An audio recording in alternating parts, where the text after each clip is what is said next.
जय हिंद एवरीवन, स्वागत है आपका वी नेशन ट्रिपल वन के एक नए एपिसोड में। और इस वीडियो में हम एक ऐसे रिपोर्ट के बारे में बात करने वाले हैं जो आपके चेहरे में मुस्कान ला सकती है। दरअसल हम सबको पता है कि इस समय बहुत बड़ी डील हैं जो पाइपलाइन पे हैं और एक एक करके इन्हें रक्षा मंत्रालय से क्लियरेंस दी जा रही है, फिर चाहे वो एमआरएफए हो या फिर दूसरी डील हो।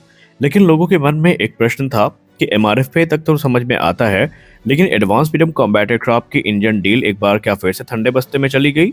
इसमें अचानक से रिपोर्ट्स आनी क्यों बंद हो गई? तो इसमें एक बड़ी रिपोर्ट है।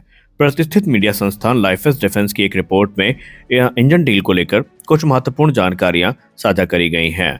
लाइफेस डिफेंस की रिपोर्ट ये बताती है कि भारत और फ्रांस के बीच में जो इंजन डील है ये अपने अंतिम चरण में है और कभी भी इसमें जो क्लियरेंस है ये आ सकती है।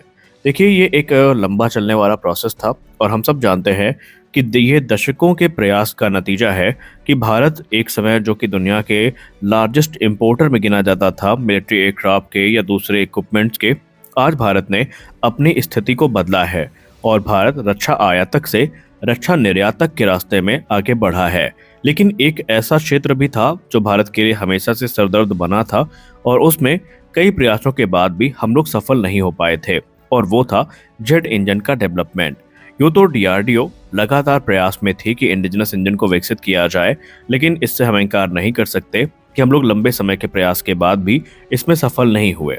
लेकिन शायद अब वो दर्द या वो कमी भी खत्म होने वाली है, क्योंकि डीआरडीओ और सैफरान के बीच में जो इंजन डील है, जहां पर 120 से 140 किलोटन का पावर प्लांट बनाया जाएगा, इसको सीसीएस अप्रूवल के लिए टेबल पर लाया जा चुका है और किसी भी क्षण कैबिनेट कमेटी ऑन सिक्योरिटी की जो मीटिंग आयोजित होगी उसमें इसको क्लियरेंस मिल जाएगी। अब इस मामले का महत्व कितना है, इस मामले का वजन कितना है, इसको समझने के लिए आपको थोड़ा इस पुराने जो पास्ट हमारा रहा है उसमें क्या क्या हमारी तकलीफें रही हैं उसको समझना पड़ेगा। देखिए, जेट इंजन की तलाश आज की नहीं है। हम सब हमेशा से सुनते आए हैं 1980 के दशक में हमने जेट इंजन के लिए अपने काम को शुरू किया था। हमने शुरुआत करी थी कावेरी इंजन के साथ। हमारा उद्देश्य सिंपल था कि जब 2001 में तेजस को हम लाएंगे सर्विस में तो ये इंडिजिनस इंजन के साथ ही आएगा।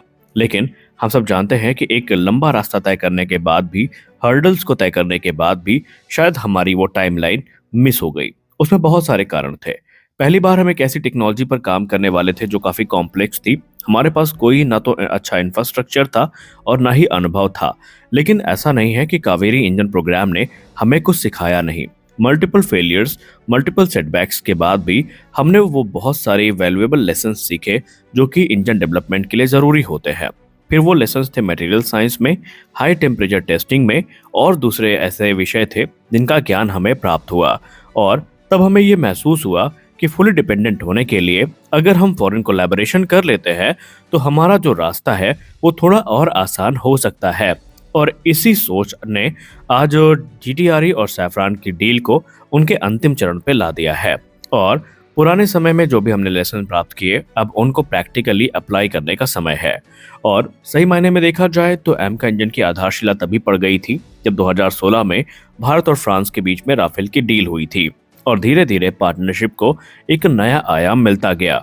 वर्षों के निगोशिएशंस के बाद, बातचीत के बाद ये आम सहमति बनी कि फ्रांस और भारत मिलकर के एक उन्नत इंजन विकसित करते हैं।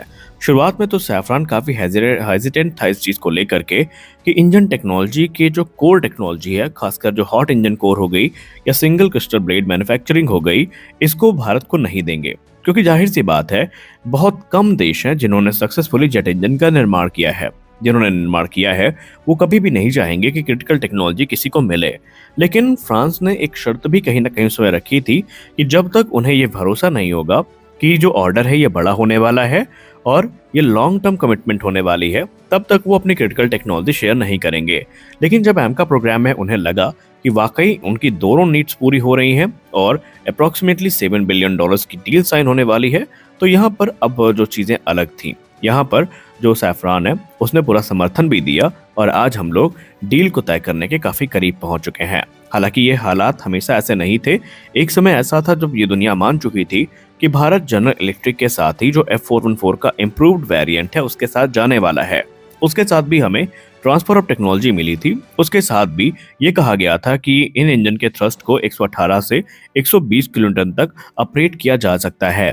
लेकिन भारत में उस समय एक्सपर्ट्स ये मानते थे कि अमेरिका के ऊपर अपने सारे प्रोग्राम्स के लिए ओवर डिपेंडेंट होना ये बिल्कुल भी अच्छी बात नहीं है। और यहीं से सैफरान भी थोड़ा नरम पड़ने लगा, सैफरान का लहजा भी नरम पड़ने लगा और भारत की बातों को वो मानने भी लगे। और आज यहाँ पर 3 चीजें हैं जिन पर यह डील आधारित है।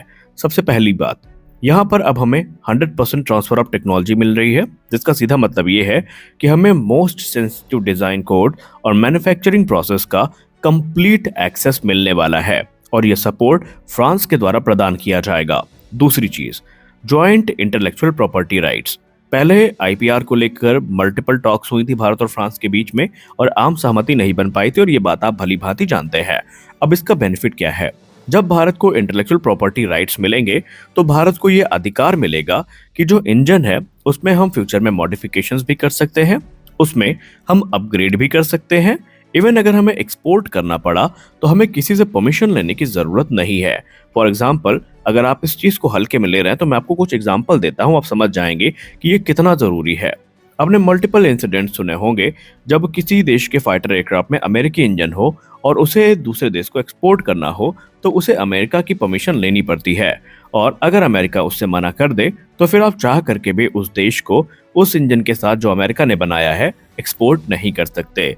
और इंटेलेक्चुअल प्रॉपर्टी राइट्स मिलने का सबसे बड़ा बेनिफिट यह है कि हमें ना तो अपग्रेड के लिए किसी की परमिशन चाहिए, ना मॉडिफिकेशंस के लिए चाहिए, इवन ना एक्सपोर्ट के लिए चाहिए।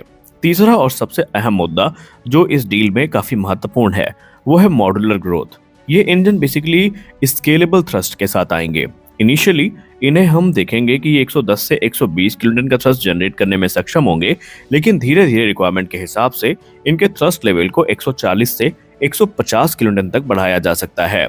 और ये ना सिर्फ advance medium combat aircraft mark 2 की रिक्वायरमेंट को कैटर करने में सक्षम होंगे, लेकिन potentially twin engine deck based fighter जो कि भारतीय नौसेना का प्रोग्राम है उसको भी समर्थन देने के लिए ये पूरी तरीके से सक्षम होंगे। कुछ रिपोर्ट तो यहाँ तक दावा करती हैं कि आने वाले भविष्य में हमारे जो इंडिजिनस फाइटर एयरक्राफ्ट है, फॉर एग्जांपल तेजस मार्क 2 हो गया या राफेल हो गया, इनको भी अपग्रेड के माध्यम से ये मिल सकते हैं। खैर, वो बात की बात है। करंट स्टेटस की बात करें तो डील ऑलरेडी टेबल पर है। माना जा रहा है कि जब फ्रांस के राष्ट्रपति इमैनुअल मैक्रोन भारत के दौरे पर होंगे एआई समिट के लिए तो उस दौरान एमआरएफए और ये जो जेट इंजन डील है ये ऑन टेबल होगी और कुछ बड़े निर्णय आ सकते हैं। हालांकि अब यहाँ पर कुछ औपचारिकताएं ही बची हैं, ऐसा कुछ नहीं है जो डील में अब बाधा बने। कुछ औपचारिकता फॉर्मेलिटीज हैं, उनके पूरे होने के बाद डील अनाउंस कर दी जाएगी। यानी एक 1980 के दशक से शुरू हुआ सफर अब हम ये कह सकते हैं कि शायद अपने अंजाम तक पहुंच रहा है। आप इस डील को लेकर कितने उत्साहित हैं कमेंट सेक्शन में जरूर बताएं। आज के इस वीडियो में बस इतना ही, मिलते हैं अगले वीडियो में, तब तक के लिए जय हिंद।